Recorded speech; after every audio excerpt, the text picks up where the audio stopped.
بسم اللہ الرحمن الرحیم۔ شروع کرتا ہوں اللہ کے پاک نام سے جو بہت بڑا مہربان نہایت رحم والا ہے۔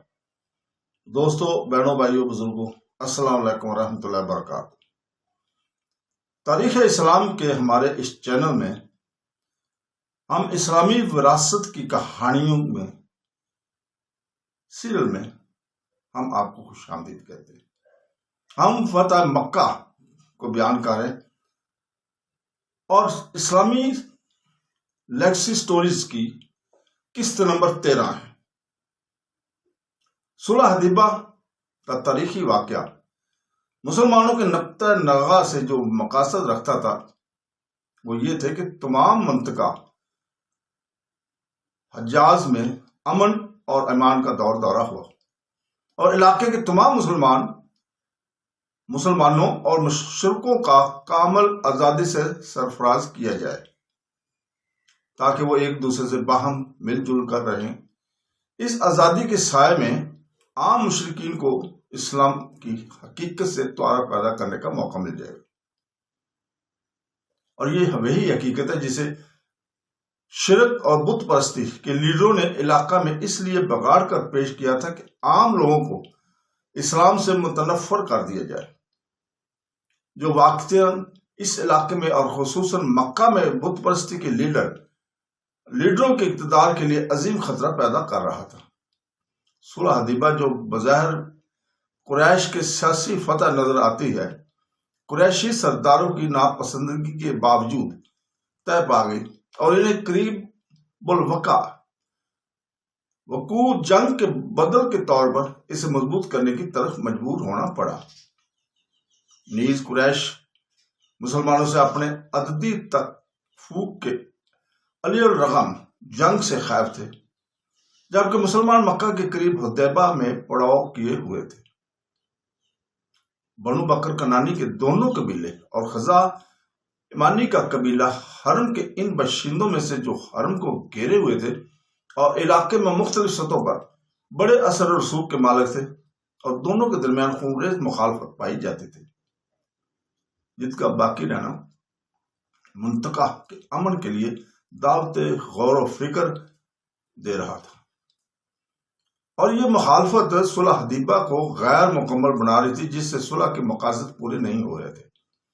ہماگیر صلح کے مقاصد جن کی وجہ سے یہ صلح پختہ ہوئی، مذاکرات کرنے والے دونوں فریقوں مسلمانوں اور مشرکوں نے اس بات پر اتفاق کیا کہ وہ دونوں قبیلوں بنو بکر اور بنو خزاع کے سرداروں سے استدعا کریں کہ وہ بھی حدیبیہ کے میدان میں جہاں دو بڑے فریقوں مسلمانوں اور قریش کے درمیان گفتگو ہو رہی ہے، وہ بھی شرائط صلح تیار کریں تاکہ یہ دونوں قبیلے بھی 10 سال تک جنگ کو روکنے کے لیے اس میں شامل ہوں۔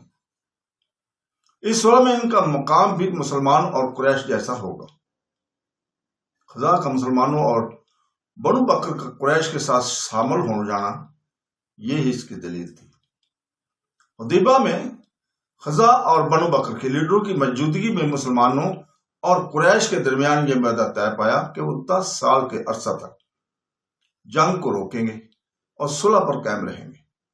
پھر دونوں بڑے فریقوں مسلمانوں اور قریش نے خزاع اور بنو بکر کے لیڈروں کو کامل آزادی دی کہ وہ دونوں بڑے فریقوں میں سے جس کے ساتھ چاہیں مل کر اس معاہدہ میں شامل ہو جائیں، اور وہ جس فریق کے حلیف بن کر اس معاہدہ میں شامل ہوں گے، اس فریق کے نفع نقصان میں شامل ہوں گے اور مسلمانوں اور قریش کی طرح صلح کی شرائط پر عمل کرنے کے پابند بھی ہوں گے۔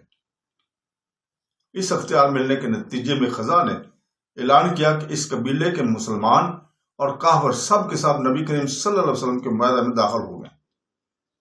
دوسری جانب سے بنو بکر نے اعلان کیا کہ وہ قریش کے معاہدہ میں داخل ہوں گے، اور معاہدہ صلح حدیبیہ کی رجسٹریشن مکمل ہوگی۔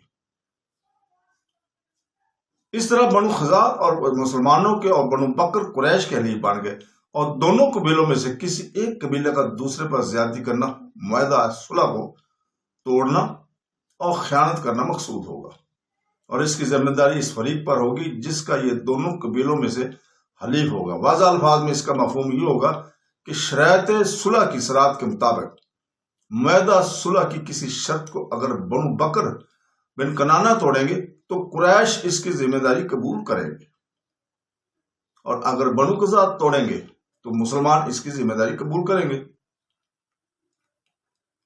رسول پاک صلی اللہ علیہ وسلم اور آپ کے صحابہ اپنی طبع اور اخلاق کے مطابق اس عہد کو جو انہوں نے معاہدہ حدیبہ میں کیا تھا پورا کرنے کی نہایت ہی خواہش مند تھے، اور اس پر اسلامی اخلاق عالیہ کے مطابق دل و جان سے عمل کرنا چاہتے تھے، کیونکہ سچے مسلم کا جوہر ہر اخلاق دشمنوں اور دوستوں کے ساتھ معاملہ کرنے میں ایک جیسا ہوتا ہے۔ اللہ تعالیٰ فرماتا ہے، جس کا ترجمہ ہے، اور تم اللہ کے عہد کو پورا کرو جب کہ تم اس کو اپنے ذمہ کر لو، اور قسموں کو بعد ان کے مستحکم کرنے کو مت توڑو، اور تم اللہ تعالیٰ کو گواہ بھی بنا چکے ہو۔ ایک اور جگہ پہ اللہ تعالیٰ فرماتا ہے، جس کا ترجمہ ہے، ہاں مگر وہ مشرکین مستثنی ہیں جن سے تم نے عہد لیا، پھر انہوں نے تمہارے ساتھ ذرا کمی نہیں کی اور نہ تمہارے مقابلے میں کسی کی مدد کی، سو ان کے معاہدہ کو ان کی مدت تک پورا کرو، واقعی اللہ تعالیٰ احتیاط رکھنے والوں کو پسند کرتا ہے۔ ایک اور موقع پر اللہ تعالیٰ فرماتا ہے، جس کا ترجمہ ہے، اور وعدہ پورا کرو، بے شک عہد کی باز پوش ہونے والی ہے۔ رسول پاک صلی اللہ علیہ وسلم نے مشرکین کے پاس عہد کی عملی دلیل دی اور ابو جندل رضی اللہ تعالیٰ کو واپس کر دیا۔ اس وقت تک صلح حدیبہ کی سیاہی بھی خشک نہیں ہوئی تھی۔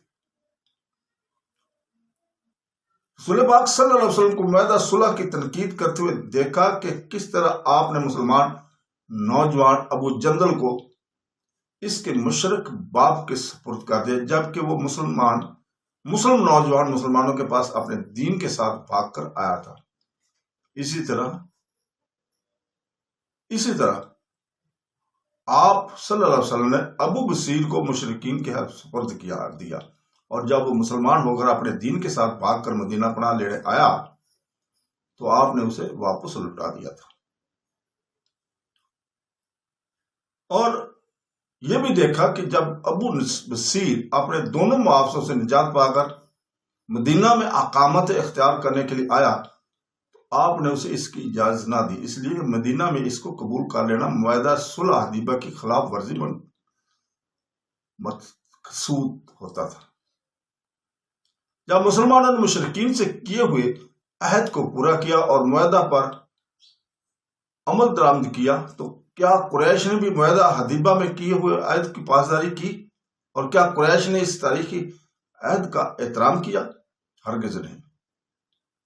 قریش نے اس عہد کے باوجود بدترین قسم کی خیانت سے کام لیتے ہوئے اس عہد کو پس پشت ڈال دیا۔ اس بات نے صلح کو باطل کر دیا۔ قریش نے اپنے تصرف سے صلح کو توڑ دیا تو معاہدہ صلح حدیبہ کو پورا کرنے اور رسول پاک صلی اللہ علیہ وسلم کو اپنے ظلم حلیفوں کا بدلہ لینے اور صلح حدیبہ والے عہد کو پورا کرنے اور اپنے حلیف بنو بکر کے ساتھ خیانت اور عہد شکنی میں موافقت کرنے پر قریش کو تعذیب کرنے اور مکہ کو ان کے ہاتھیوں سے چھیننے کے لیے مجبوراً قریش سے برسر پیکار ہونا پڑا۔ اس خیانت اور عہد شکنی نے انہوں نے صلح حدیبہ کے تحت پرامن طور پر رہنے والے خزاع کے 20 سے زیادہ آدمی قتل کر دیے۔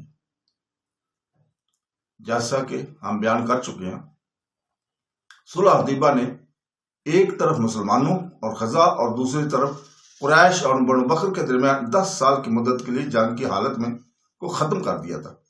بنو خزاع اپنے مسلمان حلیفوں کی طرح عہد کے پابند تھے۔ اس نے اس میں خلل اندازی کے متعلق کبھی سوچا بھی نہ تھا۔ یہی وجہ کہ خزاع کے مسلمان اور کافر قریش اور ان کے حلیف بنو بکر سے اس صلح کی حرمت کے تحت ملتے جلتے رہتے تھے، اور وہ کسی پر ظلم کرنے کے متعلق سوچ بھی نہ سکتے تھے، اور نہ ہی یہ تصور کر سکتے تھے کہ کوئی بکری یا قریشی صلح کی موجودگی میں ان پر زیادتی کرے گا۔ یہی انداز فکر حضرت نبی کریم صلی اللہ علیہ وسلم اور آپ کے صحابہ کو تھا۔ تو دوستو، بہنوں بھائیو بزرگوں، ہم یہیں پہ رکتے ہیں۔ اگلی جو اس کی قسط ہوگی ہم اس میں یہیں سے شروع کریں گے انشاءاللہ تعالی۔ اللہ ہمیں قرآن پاک پڑھنے، حضور پاک صلی اللہ علیہ وسلم کی حدیث مبارکہ کو پڑھنے، اس کو سمجھنے اور اس کے احکامات پر عمل کرنے کی توفیق عطا فرمائے۔ آمین ثم آمین۔ اللہ حافظ۔